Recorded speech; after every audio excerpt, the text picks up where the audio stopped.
Cela s'appelle la fresque du climat. C'est un jeu qui permet de prendre conscience des problèmes climatiques et de réfléchir à des solutions collectives et individuelles. Durant les congés d'hiver, une douzaine de jeunes du conseil municipal des enfants de Châtenois y ont participé. C'est un atelier participatif dans lequel les enfants ont pu placer des cartes, c'est une sorte de jeu de cartes, pour comprendre les causes et les conséquences du réchauffement climatique et du changement du climat sur la planète. Aux côtés des enfants, des animateurs de l'association strasbourgeoise Hop la Transition qui intervient dans toute l'Alsace. Le principe, c'est qu'on a des animateurs de plusieurs ateliers. Donc il y a la fresque du climat qui se décline aussi en plein d'autres fresques, mobilité par exemple, de l'agriculture, de la forêt, de la biodiversité, etc. Enfin, il en existe plusieurs dizaines.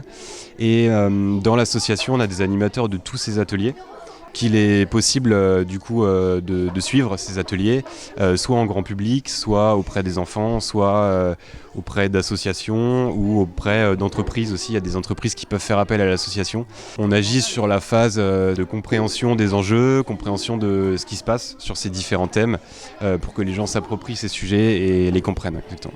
L'atelier consistait aussi à identifier les réactions que peuvent susciter la prise de conscience du dérèglement climatique. Il peut y avoir des émotions importantes qui ressortent, soit de la tristesse, de la colère, etc. Et donc c'est important de faire un point avec les enfants pour justement voir un petit peu quelles sont les émotions principales qui ressortent. Donc c'est ce qu'on vient de faire.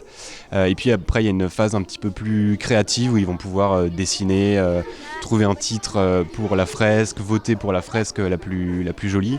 Pour la municipalité de Châtenois, cette intervention s'inscrivait parfaitement dans la continuité d'autres actions déjà menées par le conseil municipal des enfants. Ça fait maintenant 3 ans que nous travaillons sur des thèmes liés au développement durable. On a fabriqué des sacs à pain, on a travaillé sur la réduction des déchets, les économies d'énergie, et là ça me semblait bien approprié de travailler sur les causes et les conséquences du dérèglement climatique.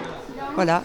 Et chez les jeunes participants, certains gestes éco-responsables sont déjà bien ancrés. Quand j'ai fini de jouer à des jeux vidéo, par exemple, je débranche ce qu'il faut, les prises électroniques et tout. Et voilà. Je jette mes déchets et voilà.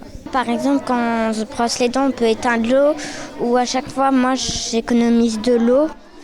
Et quand il y a de la neige, ou même presque à chaque jour, je vais quasiment à l'école en trottinette, ou j'utilise pas la voiture. À chaque fois que mes parents oublient d'éteindre une lumière, je l'éteins. Le soir, j'éteins les prises parce qu'on a un bouton pour allumer et éteindre.